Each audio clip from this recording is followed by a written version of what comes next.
સુરતમાં ડિંડોલી સણિયા રોડ પર ગૌચરની જમીન વિવાદનો મામલો. સમગ્ર વિવાદ મુદ્દે ડેપ્યુટી મેયર સુધાકર ચૌધરીએ નિવેદન આપ્યું. સણિયા ગામના સરપંચ ખોટો વિવાદ કરવાનું બંધ કરે અને સણિયા ગામના દબાણો સરપંચને દેખાતા નથી તેવો સવાલ પણ તેમણે કર્યો. સણિયા રોડ પર અમારો ભાડેથી પાર્ટી પ્લોટ છે અને ભાડેથી પાર્ટી પ્લોટમાં કોઈ પણ પ્રકારનું દબાણ ન હોવાની વાત પણ ડેપ્યુટી મેયરે કરી.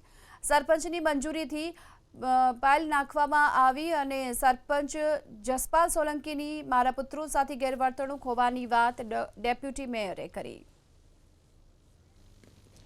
સુરતના ડિંડોલી વિસ્તારમાં વિવાદ સર્જાયો હતો, જે પ્રમાણે ડેપ્યુટી મેયર છે તેમના પુત્રો દ્વારા દાદાગીરી કરવામાં આવી હોવાનો આક્ષેપ કરવામાં આવ્યો હતો. ત્યારે આપણી સાથે ડેપ્યુટી મેયર ઉપસ્થિત. સાહેબ, આ સમગ્ર બાબતને લઈને તમે કઈ રીતે જોઈ રહ્યા છો? બંને ભાજપના તરફી છે ને લડી રહ્યા છે. જ્યારે આ વિડીયો વાયરલ થયો એના કલાક પહેલાં મને સરપંચશ્રીનો ફોન આવ્યો.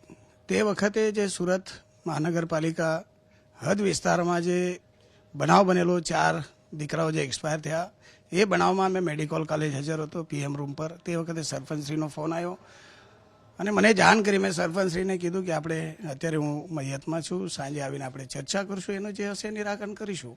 પણ તે વખતે સરપંચે પોતે GCP લઈને સ્થળ પર જઈને એ પાઇપની ખોદાણ કરવા લાગ્યા. ત્યારે મને જ્યારે ધ્યાન થઈ ત્યારે મારા છોકરાને મેં જાણ કરી કે જા ભાઈ પાર્ટી પ્લોટ પર શું થઈ રહ્યું છે. ત્યારે ત્યાં રાહુલ જ્યારે ગયો તો સરપંચશ્રીએ એને ગાળ આપી એટલે ભાઈ આ તારે બાપાની જગ્યા છે. જ્યારે દીકરાને ગાળ આપી હોય તો કોણ બાપને ગાળ આપ્યો તો કોણ દીકરા સમજી લેવાનો, સાચવી લેવાનો છે? એ ઉશ્કરાયો ને એને બે વચ્ચેને ઝઘડો થયો. અને ઝઘડો થયા પછીની આ વાત વાયરલ થઈ.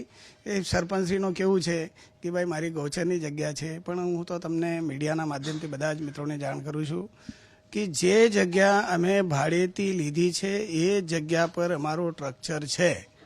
1 ફૂટ પણ સ્ટ્રક્ચર અમારો આગળ નથી. ફરીથી બધા જ કેમેરામેન કે પત્રકાર મિત્રોને કહું છું, તમે લાગે તો સાઈડ વિઝિટ કરી આવજો. રહ્યો પાઇપનો સવાલ, પાઇપ નાખવાનું કામ તો સરપંચશ્રીને પૂછીને અમે પાઇપ નાખ્યા છે. એ આજથી નથી નાખ્યા, એ 2 વર્ષથી નાખ્યા છે. સરપંચશ્રીને આજે જ પાઇપ દેખાવ્યા અને પાઇપ દેખાયો એટલે પોતે GCP લઈને પાઇપ કાઢવા લાગ્યા. એટલે એને કોઈક જાણ કરી તો જોઈએ. જવાબદાર વ્યક્તિ છે તો રીતસરનો ગ્રામસેવક હોય કે તલાટી હોય એના માધ્યમથી ખેડૂતને નોટિસ આપવું જોઈએ. હું તો કોઈ પોતે ખેડૂત નથી, મારી કોઈ પ્રોપર્ટી નથી, હું વર્ષનું ભાડું આપું છું. તો કમસે કમ ખેડૂતને જાણ કરવાની હતી. પોતે કાયદા હાથમાં લેવીને ત્યાં GCP લઈને પાઇપ કાઢવા લાગ્યા. સાહજિક છે, જે માણસ ખર્ચો કરેલો એ તો બોલશે. હા, અમારું કોઈ એમના ગૌચરમાં અમારું કોઈ પ્રકારનું દબાણ હોય તો 100% એ અમારી ભૂલ, પણ અમારો કોઈ પ્રકારનું દબાણ નથી. છતાંય છોકરાએ જે વર્તણૂક કરી છે એ વર્તણૂક પણ ખોટી છે. એક ત્યાંનો જવાબદાર વ્યક્તિ સાથે આવી રીતે મારા છોકરાએ જે બોલચાલ કરી છે એ પણ ખોટી છે. એમાં પણ હું સહમત છું. પણ કોઈ પણ વ્યક્તિ કાયદા હાથમાં લઈને આવી રીતે કામ કરે તો જવાબદાર વ્યક્તિ માટે એ વસ્તુ શોભતી નથી. બીજી વાત મીડિયાના માધ્યમથી કહેવા માંગુ છું કે આખા વિસ્તારમાં ડિંડોલીમાં જઈને જોઈ લો, ઘણી બધી ગૌચરની જગ્યા છે, ઘણા બધા દબાણો છે, ઘણી બધી જગ્યા અસામાજિક તત્વનો અડ્ડા છે. કેમ એ સરપંચશ્રીને દેખાતા નથી? નહીં સરપંચશ્રીને ખબર પડતી હોય તો હું પોતે બતાવવા માંગુ છું કે સરપંચશ્રી મારા સાથે આવે ને મીડિયાના મિત્રો સાથે આવે તો તમને બતાવવા માંગુ કે કઈ જગ્યા અસામાજિક તત્વના અડ્ડા છે. જસપાલ, જે સરપંચ છે તેઓ કહી રહ્યા હતા કે તમારો દીકરા જબરદસ્ત દાદાગીરી કરે છે. કેટલું યોગ્ય? બિલકુલ યોગ્ય નથી. પણ કોઈ વ્યક્તિ જવાબદાર વ્યક્તિના બાપને ગાળ આપે તો એ વસ્તુ કેટલા ટકા સારી?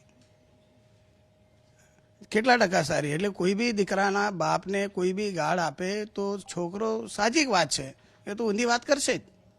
તો પણ મારા છોકરાએ પણ એમાં ભૂલ કરી છે, એ જવાબદાર હતો.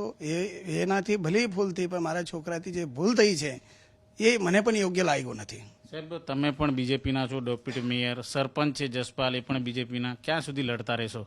બિલકુલ નહીં, એ કોઈ આંતરિક અમારો વિવાદ નથી, મારો કોઈ દુશ્મન નથી. હવે એમના મગજમાં શું છે તો એમને જ ખબર, મારા મગજમાં તો એવું કંઈ છે જ નથી. બિલકુલ સ્પષ્ટ કહી રહ્યા છે ડેપ્યુટી મેયર કે એવો કોઈ મંદુક નથી, પરંતુ અત્યારે જે પ્રમાણે કાયદો હાથ લઈને જે સરપંચ છે પોતે ખોદકામ કરી રહ્યા હતા એ યોગ્ય નથી, પરંતુ પુત્રોની ભૂલ પણ તેઓ સ્વીકારી રહ્યા છે. કેમેરામેન રાકેશ પાનવાલા સાથે ધનરાજ બાગલે, ABP અસ્મિતા, સુરત.